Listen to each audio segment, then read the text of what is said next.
वैरागी की परिभाषा है जो भोर में जल्दी जागता है। जो भोगी हैं उनको सुबह नींद आती है, जो योगी हैं उनको आधी रात को नींद, वो सुबह नहीं सोते। वो लक्ष्मण वैरागी हैं जिनके लिए तुलसी बाबा ने क्या लिखा, उठे लखन निस बिगत सुनि अरुण सुखा धुनिकान। उठे लखन निस बिगत सुनि अरुण सिखा धुनिकान।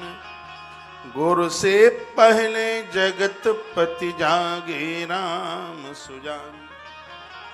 गुरु महाराज से और भगवान से भी पहले लक्ष्मण जीव है। जीवात्मा परमात्मा की कृपा चाहता है, महात्मा की कृपा चाहता है, तो उसको भोर में जल्दी ही जगना चाहिए। तो वर्णन है, प्रातः दर्शनम तो प्रभाते च प्रातः संघव कालयो। प्रातः भगवत दर्शन कीजिए, धरती माता को वंदन प्रणाम कीजिएगा। तो निशीथा व्यापिनी भवेत, ये बात मैंने पहले भी बोली है। निशीत काल में जितना अंधेरा होगा उतनी गहरी नींद आपको आएगी। मोबाइल को बंद करके रखिए, रात्रि को एक 5-6 घंटे की नींद आराम से लीजिएगा। दक्षिण में मस्तिष्क करके, उत्तर में पाम फैला करके, बाईं करवट लेकर के सोइए। रात्रि को बाथरूम वगैरह जाते हो तो फिर दाईं करवट से सो जाइए। भोर में जब उठो तब दाईं करवट से ही खड़े होइए। फिर हम देखते हैं कि ब्लड प्रेशर कैसे ऊपर नीचे जाता है, जाएगा ही नहीं। सोने के प्रभाव का फर्क माथे पर ज्यादा होता है। मस्तिष्क 2 प्रकार से चलता है, एक लेफ्ट ब्रेन है और एक राइट, दायां और बायां। बहुत लोगों का बायां दिमाग चलता है, बहुतों का दाहिना दिमाग चलता है। बायां दिमाग चलता है, लोग बड़े कमाऊ होते हैं।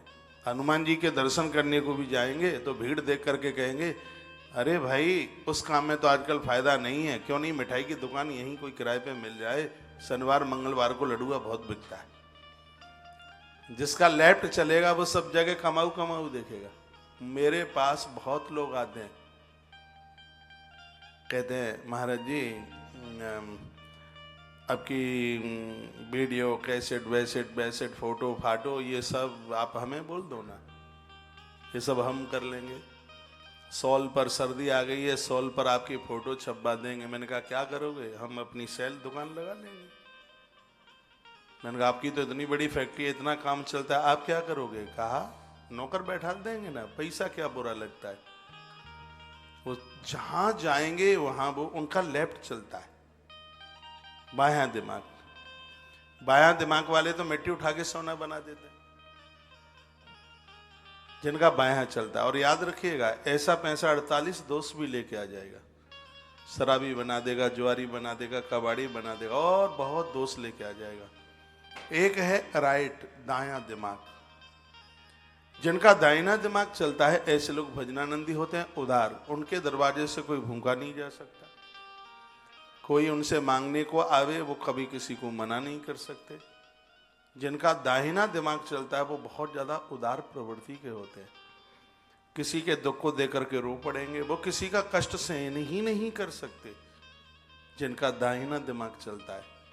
मैं सोनीपत की पवित्र व्यासपीठ से निवेदन करूंगा, हे मेरे भोलेनाथ, इन सभी भक्तों का दाहिना और बायना दोनों चला दो। बायां चलेगा तो धन और दाहिना चलेगा तो धर्म। तो जो मैं आपको बोल रहा हूं कि बाईं करवट से सोइए, दाहिनी करवट से जागिए, ये सब दाहिना दिमाग चला देंगे। इस तरीके से यदि कुछ जीवन जिया जावे तो इधर उधर भटकने की, बीमार होने की जरूरत ही कहां पड़ेगी। तो देखिए, कथाएं तो हम आपको सुना ही रहे हैं अब 20 महीने से, खूब वैसे तो 26 साल से कथाएं सुना रहे हैं। इन कथाओं के साथ साथ में एक लाइफ सिस्टम और ठीक हो जाए, बेहतर अच्छे से अच्छा जीवन जी सकें। घर में गूगल की धूप रोज जलाइए, नज़र टोटके ये सब नहीं रहते घर में। घर में नकारात्मक ऊर्जा नहीं रहती। आप कहते हैं बच्चे झगड़ते हैं, ये रूठ जाते हैं, वो रूठ जाते हैं, 10 तरह की धूप आती है। मैंने कभी किसी कथा में वर्णित की थी। 10 ना मिले तो 5 तो मिल जाएगी, उसमें 2-3 ऐसी हैं जो मिलती नहीं है। कपूर जलाइए, कपूर बात सिद्धि कर देता है, कपूर की इतनी बड़ी महिमा है। लोहावान जलाइए, खसखस जलाइए, ये सब चीजें बहुत प्रभावशाली हैं अपने आप में, ये कीजिए। और हमारे ग्रंथों में इन सब चीजों का बहुत विस्तार पूर्वक वर्णन किया है। भोर में सुबह जागिए, धरती माता को मत्था टेक के प्रणाम कीजिए। दर्शनम तो प्रभाते च प्रातः संगम कालयो, प्रातः है जब आप जगते हैं, काल कहते हैं समय को। वह लोग अपने समय को बर्बाद नहीं होने देते, उनका समय फालतू में खर्च नहीं होता। देखो समय बहुत कम है। परीक्षित राजा को सुखदेव भगवान ने कहा था कुछ खाने में चला गया, कुछ सोने में चला गया, कुछ कमाने में चला गया। अपने आप को बनाने के लिए, डेवलपमेंट करने के लिए टाइम मिला ही कहा है। अब आप ही देख लें, पहले तो पढ़ाई में 25-26 सालें निकाल दी, 25 निकाल दी, कुछ नहीं कर पाए अपने लिए। इतनी मेहनत करी दिन रात, हर समय दिमाग के ऊपर वही वजन रहा, कहीं फेल ना हो जाए, नंबर कम ना रह जाए, पापा का पैसा खर्च हुआ है वो डांटेंगे, तो इतना दिमाग के ऊपर लोड पड़ता है। और 25 साल इस लोड में निकल गई पूरी। उसके बाद में हाल ही फिर विवाह हो गया, पत्नी आई, पति मिला, इतनी जिम्मेवारियां आ गई, इतनी जिम्मेवारियां कि पूरी दुनिया सिर्फ परिवार में ही सिमट करके रह गई। बच्चों का जन्म हो गया, उसको सब देख रेख उन सब ये सब कुछ करना, और कब 60 निकल गई पता भी नहीं लगा। अभी 60 में भी बच्चों का विवाह नहीं हो पाया, लगभग 70 साल हो जाती हैं, और 70 के साल में फिर वहां से लिफाफा आ जाता है ऊपर से, हाँ तैयारी है, वहां से निमंत्रण पत्र, करो तैयारी, डेट तय हो गई है। कब किया है, कब किया अपने लिए। कोई चैन से तो 2 रात कहीं रुक नहीं पाए। वृंदावन में गए तो चूहा भाग, बिल्ली आई, भागो भागो भागो भागो, अभी डुकरिया पहुंची नहीं वृंदावन, तब से पीछे से बहू ने फोन भी कर दिया, कहा माँ जी ये तो टिंकू ज्यादा रो रहा है, सुबह आ जाना है, मुझसे नहीं संभलता। अब टिंकू को जन्म दिया है तो संभालो। अरे बुढ़िया बेचारी कब तक संभालेगी। पूरा का पूरा जीवन ऐसे ही धुनाबुनी में निकल जाता है। भैया पूरा दिन 8-10 घंटा आप काम करते हैं, आपके पास अपने आप का डेवलपमेंट करने के लिए सुबह 5 बजे से लेके 6:30 बजे तक का टाइम है, बस अपने लिए। इसके अलावा कोई टाइम ही नहीं है 24 घंटे, 5 से 6:30। इसमें चाहे भजन कर लो, पूजा पाठ कर लो, अच्छी किताबें पढ़ लो, 5 से 6:30, क्योंकि दुनिया सो रही होती है उस समय। बस वो ही टाइम है आपको अपने लिए। सोच लो, विचार कर लो क्या करना है, थ्योरी सिद्धांत जो भी को स्वीकार कर, बस वो ही टाइम है 1.5 घंटा। लेकिन वो 1.5 घंटा सोने में निकलता है, खर्राटे भरे में निकलता है, अपने लिए फिर टाइम बचता ही कहाँ है, कहीं कोई टाइम नहीं। दिन में पति ऑफिस में जाएगा तो कभी तो पियर से फोन आ जाएगा, कभी सहेली से फोन आ जाएगा, कभी उठपटांग फोन आ जाएंगे, सो दिमाग पर दे टेंशन दे टेंशन दे टेंशन। कोई बीमारी का, कोई हारी का, कोई दुखारी का, कोई कर्जे लेने वाले का, कोई कर्जा देने वाले, बहुत दिक्कत परेशानियां है। सुबह का जो घंटा 1.5 घंटे का जो समय है, यह है तुम्हारा डेवलपमेंट, ये तुम्हारा उत्कर्ष कर देगा। उसी के लिए यह वर्णन किया गया है, लिखा है कि दर्शनम तो प्रभाते चह प्रातः संघवः कालयो। अपना पूरा दिन जो बनाना चाहते हैं, पूरा दिन क्या, अपना पूरा जीवन जो बचाना चाहते हैं, बनाना चाहते हैं, वह प्रातः काल में 1-8 घंटा समय स्वयं को दें, उसमें चिंतन करें, उसमें स्मरण करें, भगवान का थैंक यू बोले, और अकेले में बैठिए, उस समय एकांत में बैठिए और अपने आप से कुछ चर्चाएं कीजिए, अपने मन का संगीत सुनिए, अंदर की आवाजें। शरीर पलटा खा गया, बिल्कुल ढल गया, हर रोज आदमी मौत को प्राप्त हो रहा है, हर क्षण, हर मिनट में फोटो खींचिए, हर मिनट में आदमी बूढ़ा हो रहा है, हर मिनट में अंतर पड़ रहा है। तो शिव तत्व वही है जो अपने कल्याण की बात सोचता है, वही शिव तत्व है। शिव तत्व वह है जो दूसरे के कल्याण के ही लिए आया है। शिव तत्व वह है जिसके अंदर परमार्थ है। शिव तत्व वह है जिसने देना सीखा है। शिव तत्व वह है कि लोग इतने बढ़िया हो गए हैं, सांप भी उसको डसते नहीं है, बिच्छू डंक नहीं मारते, प्रकृति उनके लिए कभी कुछ बुरा नहीं करती, बर्फ में भी ठंड उसको हिला नहीं सकती, धूप में भी गर्मी उसके लिए कुछ नहीं कर सकती। ये शिव तत्व है, शिव तत्व कल्याणकारी है। आप सभी देवताओं को पढ़ लें, यदि महादेव को न पढ़ा, शंकर को न पढ़ा, तो सगरी विद्याएं अधूरी हैं बिल्कुल।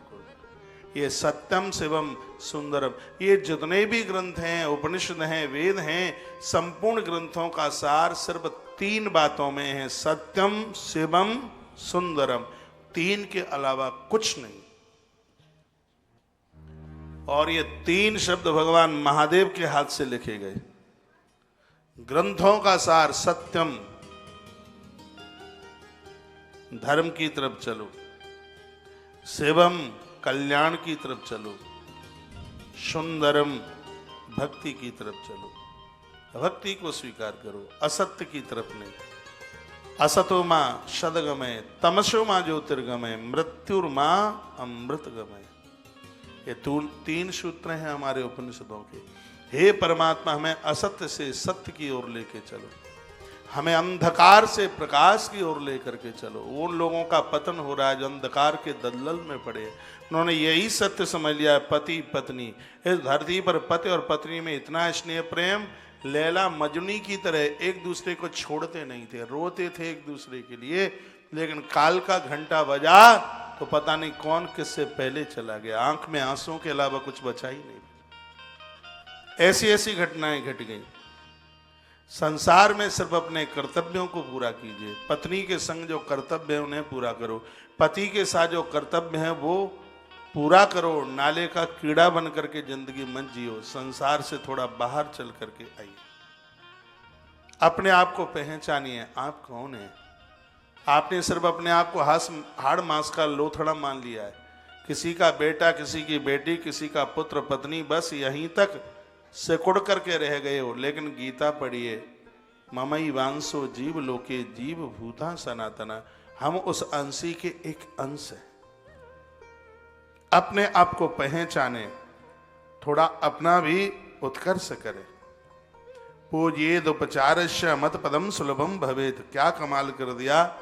मनुष्य जीवन दुर्लभ है और मनुष्य जीवन में भगवान की आराधना दुर्लभ है। मनुष्य तो बहुत बन करके आए हैं, लेकिन भाग्य तो यह है कि मनुष्य बन करके वो प्रभु आराधना में लगे हों, भगवत स्मरण में लगे हों, समाज के कल्याण में लगे हों। यह बड़ा मुश्किल है। अपने धर्म के ऊपर मुझे और आपको गर्व होना चाहिए। बड़े भाग्य के द्वारा हमें हमारे धर्म में, हमारे सनातन में हमें जन्म मिला है, हमें अवश्य खुश होना चाहिए। पूज्येद उपचारस्य मत पदम सुलभम भवेत, क्या सुंदर लिखा है। मनुष्य जीवन दुर्लभ, और मनुष्य जीवन मिलने के बाद परमात्मा से जुड़ना भी बहुत ज्यादा दुर्लभ है। उनकी अर्चना आराधना करना, तीर्थ यात्रा करना, ये बहुत ही ज्यादा दुर्लभ है, बहुत ज्यादा दुर्लभ है। प्रभु ने यदि यह सौभाग्य दे दिया है, रोजाना आप भगवान को फूल पत्तियां चढ़ा देते हो, महादेव को आप, भगवान शंकर को आप बेलपत्र चढ़ा देते हैं, अक्षत चढ़ा देते हैं, तो ये भाग्य नहीं है क्या? बहुत बड़ा भाग्य, बहुत बड़ी भगवान की कृपा है। परमात्मा की कृपा के बिना यह सब संभव नहीं होता। एक बार जयकारा लगाइए, बोले भक्तवत्सल भगवान की जय, हनुमान जी महाराज की जय, जय जय श्री राधे, जय जय श्री राधे, जय जय श्री राधे। जो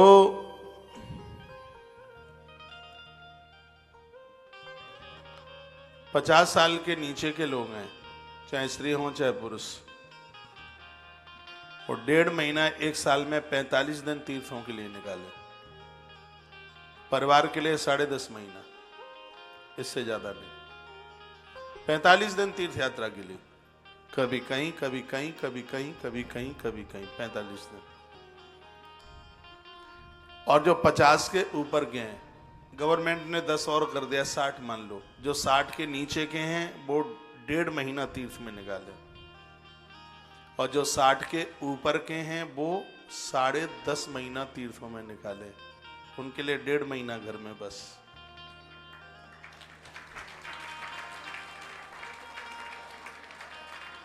तालियां खुशी में बजी हैं। कल टिकट बनवा दें फिर सबकी। हाँ?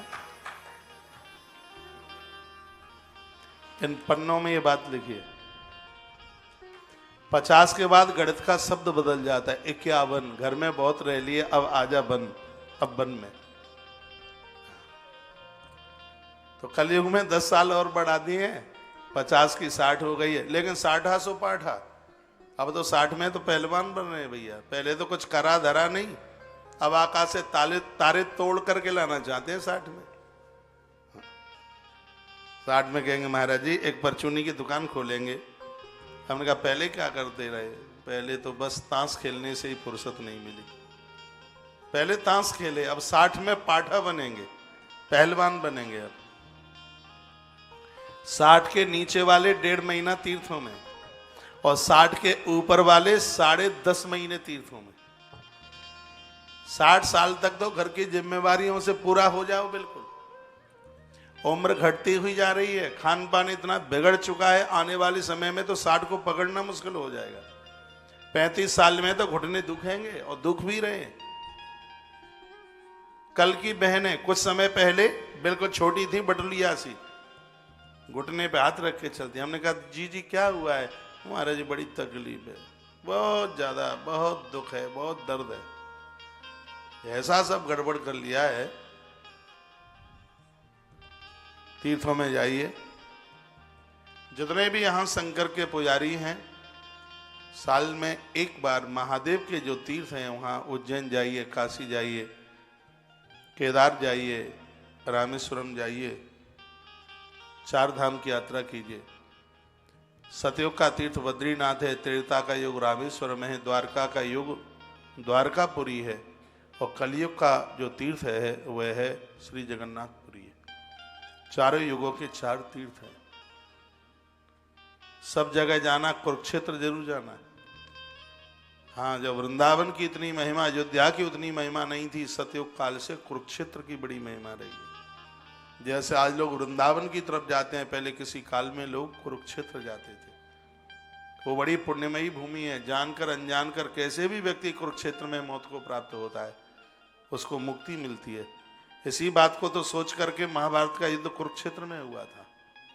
पितामह भीष्म ने कृष्ण को कहा था, आखिर में तो हमने इस राजधानी कर्ण खाया है, दुर्योधन आखिर में तो सम्राट का बेटा है, अन्याय अपराध बहुत किए हैं, लेकिन हे केशव, हमारे पूर्वज हुए हैं कुरु, उनको इंद्र ने यह वरदान दिया है कि जो कुरुक्षेत्र की धरती पर मरेगा वह मुक्ति को प्राप्त होगा। धृतराष्ट्र के बच्चों ने बहुत अन्याय अपराध किया है, कुरुक्षेत्र की धरती पर इनकी मृत्यु होगी तो इनका भी कल्याण हो जाएगा। भगवान ने स्टंप लगाया था, युद्ध कुरुक्षेत्र की धरती पर होगा। तो ऐसा स्थान है। आपके हरियाणा में है कुरुक्षेत्र, तो हो सकता है उतनी वैल्यू आपके यहाँ ना हो। हम लोगों के यहाँ बड़ी महिमा है कुरुक्षेत्र की। कुरुक्षेत्र गीता को प्रकट कर देती है। कुरुक्षेत्र अन्याय और अपराधों के ऊपर अपनी विजय हासिल करती है, कुरुक्षेत्र की धरती। तो तीर्थ महिमा में भी भगवान शंकर का बड़ा योगदान है। ये मैं सब शिव तत्व यानी कल्याण कारक प्रयोजन। जीव का कल्याण कैसे हो सकता है? शिव का मतलब हमारा कल्याण कैसे हो सकता है, हम स्वयं का कैसे कल्याण कर सकते हैं, जो हमारे संपर्क में आवे उनका हम कल्याण कैसे कर सकते हैं, वही है शिव। शिव मीन्स कल्याण। सुंदरम भक्ति। सत्यम, अंधकार में न जीना,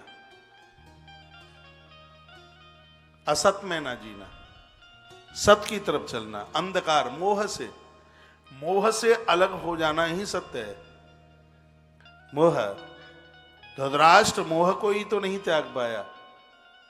ये सब घर द्वार परिवार ये सब था, आप नहीं थे तब भी था। हम आप नहीं रहेंगे तब ये सब रहेगा। जो शाश्वत है उसको पहचानने की कोशिश करें। तीर्थे क्षेत्रे सदा कार्यम स्नान दान जपादिकम। कागज हो, तो कलम से एक चीज लिख लेना जो आपके बहुत ज्यादा काम में आएगी। तीर्थे क्षेत्रे सदा कार्य, भूल करके भी तीर्थ में जाओ और सुबह का सूर्य तीर्थ में निकला है, भले ही 104 डिग्री बुखार क्यों न हो, बिना नहाए मत रहना। वैसे तो तीर्थ में रह के कोई बीमार होता नहीं है, किसी को बुखार नहीं आता। तीर्थ की महिमा है, तीर्थ की महिमा। आप कहोगे वृंदावन में बीमार नहीं होते। हाँ, बीमार वो होंगे जो वृंदावन जैसे तीर्थ में रह करके भी 12 बजे जगते हों, ऊट पटांग खाते हों, वो बीमार होंगे। तीर्थ में समय से जगने वाला, समय से सोने वाला घर पर बीमार नहीं हो सकता, तो तीर्थ में कैसे हो जाएगा। तीर्थ में साधु जप कर रहे हैं और जप का ऐसा वाइब्रेशन उसके अंग को, उसके अंदर के सिस्टम को, सबको पावन कर रहा है, पवित्र कर रहा है। तीर्थ की महिमा है, तो बहुत बड़ी महिमा है। कितना सुंदर लिखा है, कितना बढ़िया लिखा है। तीर्थे क्षेत्रे, तीर्थ में जब आप जाएं तो सत कार्यम, असत काम मत करना, गलत काम ना करना कभी। और स्नानम, तीर्थ में बिना नहाए मत रहना। घर का 1000 बार स्नान और तीर्थ में एक बूंद सिर के ऊपर गिर जाए तो 1000 स्नान से बढ़ करके है। यदि वहां कोई नदी है, जलाशय है, सरोवर है, उसमें जरूर स्नान कीजिएगा। वर्णन क्या है, तीर्थ में भले ही थोड़ा करें, दान जरूर करें, भले ही 1 माला जपें, जप जरूर करें। लिखा है स्नान दान जपादिकम। तीर्थ में जो स्नान करते हैं, जप करते हैं, दान करते हैं, अन्यथा रोग दारिद्र्य, उनको जीवन में कभी दरिद्रता नहीं आएगी, उनको कभी रोग नहीं होगा। मृत्यु के बाद में दूसरा जन्म मिलेगा तो गूंगे बहरे बनकर पैदा नहीं होंगे। तीर्थ की इतनी बड़ी महिमा है। ये संपूर्ण बातें भगवान महादेव सुना रहे हैं और शिव के मुंह से निकली गई बातें तो बड़ी अद्भुत हैं। ये श्लोक एक बार फिर बोलूंगा। तीर्थे क्षेत्रे सदा कार्य स्नान दान जपादिकम। तीर्थ में जाकर के 3 कार्य जरूर करना। क्या क्या? स्नान, दान और जप। अपनी माला झोली संग लेके जाया करो, आसन पंचपात्र संग लेकर के जा करो। ड्रेसें, कपड़े ले जाते हैं, 20 ड्रेस, पूजा पाठ का कोई सामान लेके नहीं जाते। चंदन की डिब्बी लेके जाओ, अपनी माला झोली लेकर के जाओ। यदि आपने गुरु बनाया हो, गुरु दीक्षा ली हो, तो अच्छे गुरु के चेले तो तभी हो। अपना आसन रखो, अपना पंचपात्र रखो, तिलक रोली चंदन लगाने की डिब्बी रखो, जपने की माला रखो, कंठ में तुलसी और रुद्राक्ष पहनो, पता लगे कि तुम सनातनी हो, धर्मावलंबी हो, भजनानंदी हो। पता लगे 1 लाख लोगों में भी पता लग जाए कि हम सनातनी हैं और हम पक्के हिंदू हैं, हम राम कृष्ण की संतान हैं, ये पता लगे। आज मालूम ही नहीं पड़ता है बिल्कुल भी। अपनी पहचान बनाइए, परिपक्व सनातनी बनिए। तीर्थों में जाएं, परिक्रमा में जाएं, प्रदक्षिणा में जाएं, तो ये 3 काम तीर्थ में जरूर करना, स्नान, दान और जप। इन तीनों में कल्याण छिपा है। यदि ये नहीं किया तो अन्यथा रोग दारिद्र्य, नहीं तो रोगी बन जाएंगे, दरिद्र बन जाएंगे और मरने के बाद गूंगे बहरे बन करके पैदा होंगे। इसलिए ध्यान रहे इस बात के लिए। क्षेत्रे पापस्य करणम, क्षेत्र में किया गया जो पाप है वो तीर्थ में जाके कट जाता है। अपने गांव मोहल्ले में, अपने क्षेत्र में, जिले तहसील में यदि कोई पाप हुआ है तो वह तीर्थ में जाके समाप्त हो जाता है। तीर्थ यात्रा इसलिए की जाती है। लेकिन तीर्थ में किया गया जो पाप है वो वज्र हो जाता है, वो कहीं कटने से नहीं कटता। इसलिए तीर्थ में जाकर के, तीर्थ में रहे ये कोई बड़ी बात नहीं है। तीर्थ में जाकर के अपराध न करे, ये बहुत बड़ी बात है, बहुत बड़ी बात है। तीर्थों में वही जाकर के बसेरा करे हमेशा हमेशा के लिए जो भजन कर सके, चुगली बुगली छोड़ सके। नहीं तो लोग तीर्थ में भजन कम करते हैं, दुनियादारी की बातें ज्यादा करेंगे। हमारे 4 फ्लैट थे बिल्कुल एकदम, और चुटकी में यूं छोड़ करके चले आए बिल्कुल। बेटा कमाता था 3 लाख रुपया, 1 मिनट में सब ऐसी बहुत डोकरियां तुलसी वन आश्रम में, वो सुबह से लेके शाम तक ऐसी बात करती रहती। हमारा तो एक लला दुबई में रहे, एक भटिंडा में रहे, एक बंगलोर में रहे। हमारी तो 1 महीना की कमाई 9.5 लाख रुपया। हमारे पास काय चीज की कमी है, बस हम तो ऐसे ही चले आए। बहुओं के ऊपर तो मेरा ऐसा रौब चलता है कि एक डांट लगा दूं ना तो मूर्छित होकर के गिर जाए नीचे।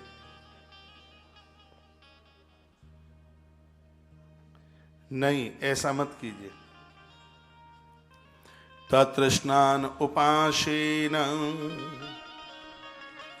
पदम वैनायकम लवे। जो लोग उपवास करते हैं उनके जीवन में आने वाले विघ्न सब टल जाते हैं। उपवास की इतनी बड़ी महिमा है। आज की कथा में यह मैं निवेदन करना चाहूंगा कि किस किस ने उपवास किया और उनको क्या मिला। उपवास से वृत्तियां अपने काबू में होती हैं, अपने कब्जे में होती हैं। उपवास का अर्थ है ईश्वर की सानिध्यता, सामीप्यता में रहना। उपवास की यह महिमा है। एक बार जयकरा लगाओ बोल भक्त वत्सल भगवान की जय। श्री हनुमंत बलवंत महाराज की जय। जय जय श्री राधे, जय जय श्री राधे, जय जय श्री राधे। हिमवद गिरिजा गंगा, हिमालय से निकली ही माँ गंगा, इसका जल सभी के घरों में होना चाहिए। गंगा का आचमन करने वाले लोग अकाल मौत को नहीं, मृत्यु को प्राप्त होते। ये मैंने बहुत पूर्व से आग्रह पूर्वक निवेदन किया है। गंगा ताप प्रताप संताप सब समाप्त कर देती है। सब अपने आप को पूछिए घर में गंगा है कि नहीं, नहीं है इस अभाव को पूरा कीजिए। तुलसी है कि नहीं, नहीं है घर में तुलसी लगाइए। गौ माता को नित्य रोटी निकालिए। ये वैष्णवों की पहचान है। एकादशी का व्रत कीजिए। घर में 10 सदस्य हैं, 10 नहीं कर सकते तो एक तो कर सकता है। अभी हम 2 दिन एकादशी महिमा गा के आए हैं वृंदावन, जिसमें वर्णन था, एकादशी महिमा में वर्णन है, एक बार भगवान श्री कृष्ण को प्रणाम करना 10 अश्वमेध यज्ञ करने के बराबर है। एक बार भगवान कृष्ण को प्रणाम यदि कोई कर ले 10 अश्वमेध यज्ञ के बराबर उसका पुण्य है। और कोई 1 करोड़ बार श्री कृष्ण का नाम ले ले, एक एकादशी के करने के बराबर। एकादशी की इतनी बड़ी, एक एकादशी का फल 1 करोड़ कृष्ण नाम के जप के बराबर। तो कितनी महिमा हो गई है 11 की। अभी हम बोल के आए इसलिए बात को रिपीट नहीं कर रहा हूं।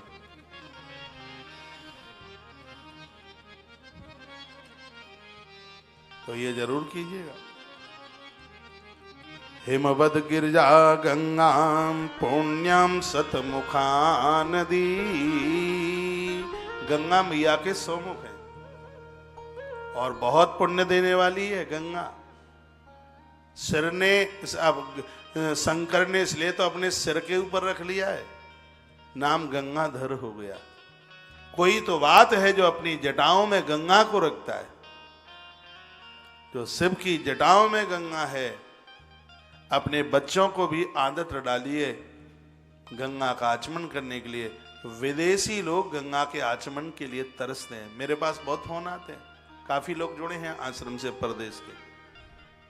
कहते हैं महाराज जी कोई ऐसा उपाय हो सकता है कि गंगा जल यहां तक आ जाए, गौमूत्र यहां तक आ जाए, सालराम की बटुलिया, शंकर की पिंडी यहां तक आ जाए। फोन कर, ये सब चीजें हमें हमारे भारत में सुलभ हो रही है। ऐसा तो देश नहीं है कहीं और उसका हम आनंद नहीं उठा पा रहे। सब कुछ हमारे दाएं बाएं हाथ आगे पीछे सब चीजें हैं और ये सब कुछ होते हुए भी हम एक अच्छी जिंदगी का आनंद लाभ नहीं प्राप्त कर पा रहे। सोनीपत से कुरुक्षेत्र कोई बहुत ज्यादा दूर नहीं है। कान से, कनपटी से नाक जितनी दूर है उतना दूर यहां से कुरुक्षेत्र है। कितनी बार ग्रहण पड़ते हैं, भोपाल तक के लोग आ जाते हैं, लेकिन सोनीपत के लोग कुरुक्षेत्र नहीं पहुंच पाते क्योंकि आपको कुरुक्षेत्र की जरूरत ही नहीं है। आप तो खुद में सिद्ध हो गए। हाँ, तुम्हें क्या जरूरत है? महिमा कुरुक्षेत्र की, महिमा इन तीर्थों की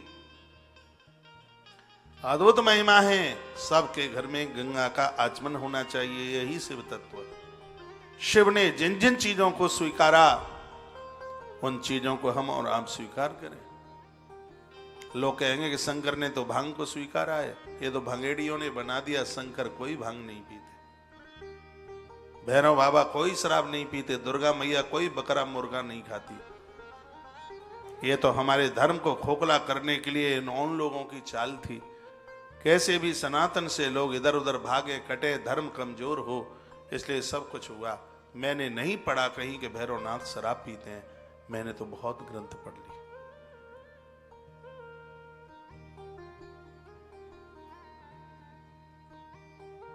अब वो पीते हैं तो पीते हैं, हम न पिए तो ही ठीक है। वैसे तो वो पीते नहीं है, कोई कहे कि नहीं पीते हैं तो वो पीते हैं, हम नहीं पीते, हम नहीं पिए। जो चीजें देवताओं को चलती नहीं हैं उन चीजों को कभी स्वीकार मत करो। सतमुखा नदी, 100 मुख वाली गंगा जो जगत कल्याण में लगी हुई है, गंगा के बिना घर मरघट है, शमशान घाट है। इसलिए हर घर में गंगा का वास होना चाहिए, तुलसी होनी चाहिए हर घर में, एकादशी का व्रत होना चाहिए। तो वर्णन किया गया। बोल भक्त वत्सल भगवान की, हनुमंत बलवंत महाराज की। आद्रायां मार्गशीर्षे तु या पश्येन मामुखासखम् मध्वेरमपि वालिंगम सगुयादपि में प्रियः। अगेन का महीना चल रहा है। शिवलिंग इस मृत्यु लोक में अगेन के मास में प्रकट हुआ है। इसलिए कार्तिक के महीने में दामोदर भगवान की पूजा की बड़ी महिमा है। मार्गशीर्ष अगेन के महीने में महादेव की पूजा की बहुत बड़ी महिमा है। शिव पिंडी अरुणाचल प्रदेश में मार्गशीर्ष में इस महीने में ही उसकी प्रकटता हुई। ये महीना बड़ा अद्भुत है। इसलिए गीता में भगवान श्री कृष्ण कहते हैं माघों में मार्गशीर्ष मासा नाम, ये भगवान कृष्ण के शब्द हैं। महीनों में मुझे मार्गशीर्ष ये महीना बहुत अद्भुत लगता है। अभी ज्यादा सर्दी भी नहीं है और ज्यादा गर्मी भी नहीं है, ऐसा समय है। इसमें खूब भगवान की आराधना, साधना, पूजा पाठ इसमें किया जा सकता है। यदि कोई करना चाहे तो कर सकता है। शंकर जी की पिंडियां बनाकर वंदन और पूजन करे। कल मैंने निवेदन किया है कि शिव पूजा के द्वारा घर में रोग नहीं बढ़ते, घर में कलह झगड़े नहीं होते। पूछा जाता है कि शिवलिंग कितना बड़ा का, घर में शिवलिंग रख रहे हो तो अंगुष्ठ मात्रम, मंदिर में प्रतिष्ठा कर रहे हो तो कम से कम 12 अंगुल का। लिंग प्रमाणम कत्रणाम द्वादशांगुलतमोत्तमम, 12 अंगुल का। शिवलिंग की स्थापना करने वाले व्यक्ति को बहुत बड़ा भगवान का परम भक्त माना गया। शिवलिंग की स्थापना, पूजन, दान, प्रकार, ओमकार का जप, ये सब जीव के कल्याण के साधन ही हैं। ये उसके साधन है। नवरत्न के शंकर जी बड़े प्रभावशाली हैं। मोती, माणिक्य, वैदुर्य, गोमेद, हीरा, मूंगा, पद्मराग, पन्ना, नीलम, इनकी व्याख्या कल बोला गया है। नर्मदेश्वर भगवान की बड़ी महिमा है, क्योंकि भगवान नर्मदेश्वर नर्मदा से प्रकट हुए और ऐसी मां नर्मदा है जो अनेक ब्रह्म हत्या जैसे पापों को समाप्त कर देती है। एक कथा आती है, एक रिस्का नाम की कोई देवी थी, उसको 4 बेटे थे। शिव पुराण में कथा है। उस देवी का नाम था रिस्का। उसको 4 बेटे थे। 3 तो निकम्मे थे, ठीक ठाक थे नहीं, लेकिन एक बहुत बढ़िया था। एक दिन उसने अपने 4 बेटों को बुलाया, कहा बेटा बस अब तो हमारा समय थोड़ा बहुत ही रह गया है। तो एक ने कहा मां तुम्हारी अंतिम इच्छा क्या है। एक बढ़िया था, 3 तो उदंडी थे, माँ अंतिम इच्छा क्या है? पिताजी थे नहीं, कल ही मैंने बोला है पिता न हो माँ हो, इतनी सेवा करो, इतनी सेवा करो कि उसको ये ना लगे कि बच्चों का पिता नहीं है तो मैं दुखित हूं। पिता हो माँ ना हो तो पिता की खूब सेवा करो। पिता तो थे नहीं, माँ थी। तो उनमें से जो एक था, छोटा था, अब बड़े वाले बुरा ना माने, वो छोटा ही था। छोटे वाले बहुत अच्छे निकलते हैं और कभी कभी बड़े खतरनाक भी साबित होते हैं, लेकिन यहां जितने भी छोटे हैं वो सब बढ़िया वाले हैं। उसकी आंख में आंसू आ गए। उसने कहा, मां आपकी अंतिम इच्छा क्या है? प्राण की आहुति डालनी पड़ेगी तो भी मैं पूरा करूंगा, बस आप बता दें। मां की आंख में आंसू आ गए। 3 मजाक उठा रहे थे, मजाक कर रहे थे। उनकी घरवाली कहने लगी, हाँ पेपरमेंट लगा के आ गया है आंख में, तैसे आंसू आ रहे हैं। आज की भाषा में विक्स लगाने से भी आंख में आंसू आ जाता है। उसके ऊपर कोई फर्क नहीं था इस बात का। मां की आंख में आंसू थे। मां ने कहा, बेटा अंतिम इच्छा, मेरी अस्थियों को गंगा जी में विसर्जित कर देना। मैं जीवन में कभी गंगा नहीं जा पाई, ये मेरे मन में ही बात रह गई। तेरे पिता कहते रहे थे कि अब लेके चलेंगे, अब लेके चलेंगे, अब लेके चलेंगे। उनका देहावसान हो गया। यहां तक एक दिन तो मैंने कलेबा, मीठी पूड़ी बना करके, नमकीन पूड़ी बना करके, पहले सब तीर्थों में जाते थे तो लड्डू पूड़ी ये सब घर से बना के ले जाते थे। आप भी लेके गए कभी?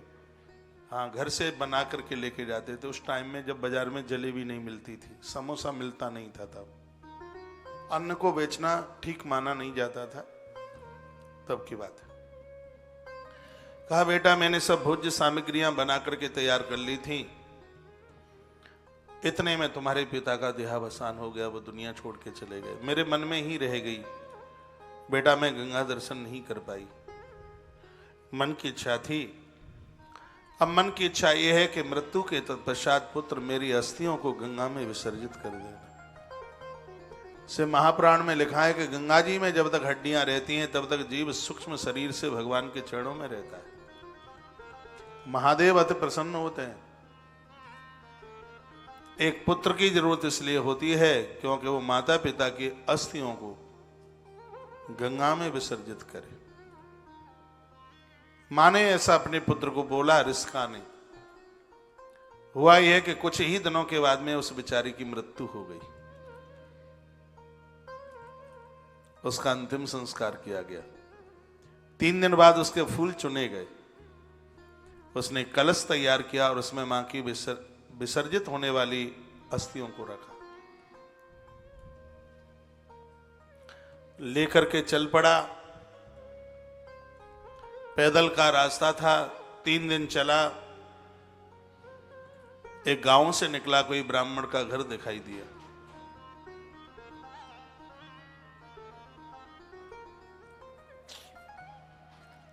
उसने वहां कहा कि मैं आज रात रुकना चाहता हूं, रहना चाहता हूं। ब्राह्मणी थी, उसने कह दिया हाँ आप रुक सकते हैं। उसकी भोजन पानी की व्यवस्था करी। इतने में क्या हुआ कि उस घर का जो मालिक था वो ब्राह्मण, वो आया। गैया बंधी थी उसके आंगन में, थोड़ी रात सी हो गई थी। उसके लिए खटोला, खटोला जानते हैं आप, चारपाई से छोटा होता है, उसको खटोला कहते हैं, जिसमें टांगे भी लंबी ना हो। उसके लिए वो एक खटोला बिछा दिया, छोटी भाई मिनी चारपाई समझ लो।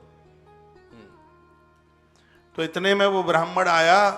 उसने अपनी पत्नी को कहा, गैया का दूध नहीं निकाला? अभी नहीं निकाल पाई।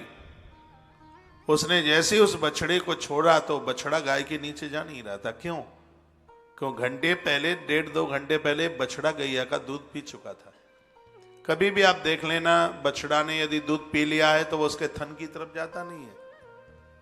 वो बड़ी जोर जोर से वह ब्राह्मण उस बछड़े को मार रहा था। गैया की आंख में आंसू आ गए। वो दूध पीने को जाता नहीं।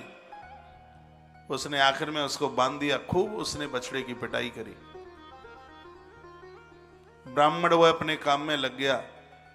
गैया बछड़े को कहने लगी रात में, कहा बेटा इस धूर्त ने तुझे मारा है, मुझे बहुत कष्ट हुआ है। सुबह इसका बेटा आएगा इधर, मैं अपने नुकीले सींग से उसके पेट को फाड़ दूंगी, उसको मार डालूंगी। तो बछड़े ने क्या कहा? बछड़े ने कहा मां, हमने पहले कोई ऐसा अपराध किया है कि हम पशु योनि को प्राप्त हुए, और तुम्हें पता है कि ब्राह्मण को मारना एक बहुत बड़ी ब्रह्म हत्या है, जिससे छुटकारा नहीं मिलेगा। गैया ने कहा कि ब्रह्म हत्या कहां धोई जाती है ये मुझे पता है, मैं वहां डुबकी लगाऊंगी और मेरी ब्रह्म हत्या छूट जाएगी। और वह व्यक्ति रिस्का का बेटा जो अस्थियों का चयन करते हुए वो गंगा के लिए जाने वाला था, वो बगल में ही खटोला पर सो रहा था और उसने ये बात सुनी। उसको सुबह 3 बजे निकलना था, लेकिन अब वो इस विचार में था कि ब्रह्म हत्या कहां धोई जाती है, गैया बोल रही है तो मैं देखूं तो सही कि ब्रह्म हत्या कहां धोई जाती है। सुबह उस ब्राह्मण का बेटा आया और जैसे ही गैया के पास से निकला तो गैया ने सींग से उसको उछाल करके नीचे गिरा करके खत्म कर दिया। ब्राह्मण का बालक था, गैया ने जैसे ही उस बच्चे को मार डाला तो शीघ्र ही गैया सफेद में से काले रंग की हो गई। ब्रह्म हत्या उसके ऊपर ऐसे छाई कि धौरी गैया सफेद गाय एकदम बिल्कुल काली हो गई। ब्राह्मण को पता चला कि मेरा बच्चा मौत को प्राप्त हुआ है, तो उसने लाठी उठाई, गैया रस्सी तोड़ करके भागी, जोर से पूंछ उठा करके गैया भागी।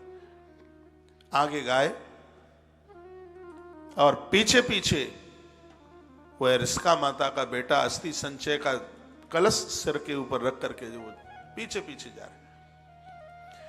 उसने देखा कि गैया नर्मदा के किनारे जाकर के पहुंची और एक कुंड में नर्मदा किनारे के बगल में ही उसने एक ऐसी डुबकी लगाई कि वह काली गैया एकदम बिल्कुल सफेद हो गई, उसकी ब्रह्मत्या धुल गई नर्मदा के जल में।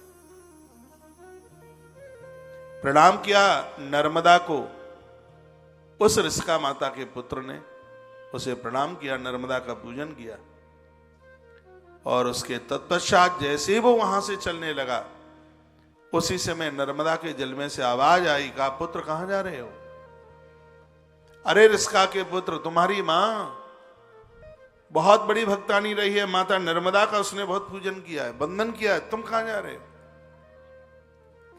उसने कहा कि मेरी माता का शरीर छूटा है, उसकी अस्थियों को मैं गंगा जी लेकर के, मैं गंगा लेकर के, मैं उन अस्थियों को लेकर के मैं जा रहा हूं। नर्मदा मां के जल में से आवाज आई, जो माता पिता के प्रति इतनी श्रद्धा रखते हैं उनके लिए तो गंगा स्वयं मिलने को चली आती है। तब से लेके आज तक बैसाख शुक्ल पक्ष की सप्तमी को गंगा हर साल नर्मदा में मिलने को आती है। आत्म अस्थियों का विसर्जन यहीं कर दो। उसने अपनी माँ की अस्थियों का विसर्जन वहीं किया। इसमें माँ तो नर्मदा और माँ गंगा की बड़ी महिमा का वर्णन है। ये वह माता नर्मदा है जहाँ से भगवान महादेव प्रकट होते हैं। महादेव को नर्मदा अति प्रिय है। नर्मदा माँ का हर कंकड़ अपने आप में है शंकर। शंकर की दुनिया भर की प्रतिमाएं हैं, लेकिन भगवान नर्मदेश्वर सबके ऊपर सर्वोच्च है। सबके घर में भगवान नर्मदेश्वर होने चाहिए। ताप प्रताप संताप को, दुख को, सब तरह के कलह परेशानियों को भगवान शंकर दूर कर देते हैं। भगवान नर्मदेश्वर की इतनी बड़ी महिमा है। जंगमम लिंगमित्यायु क्रमी कीटादिकम तथा। दो, एक तो शंकर की पिंडी और एक सालग्राम शिला, ये ऐसी है, ये खंडित भी हो जाए, टुकड़े टुकड़े हो जाएं तो भी पूजने के लायक। ये अखंड है, कभी खंडित ही नहीं होते। 100 पीस हो जाएं एक शिवलिंग के और 100 पीस हो जाएं एक सालग्राम भगवान के, तो भी ये पूज्य हैं, तो भी है वंदन के लायक हैं, तो भी यह प्रणाम करने के लायक हैं।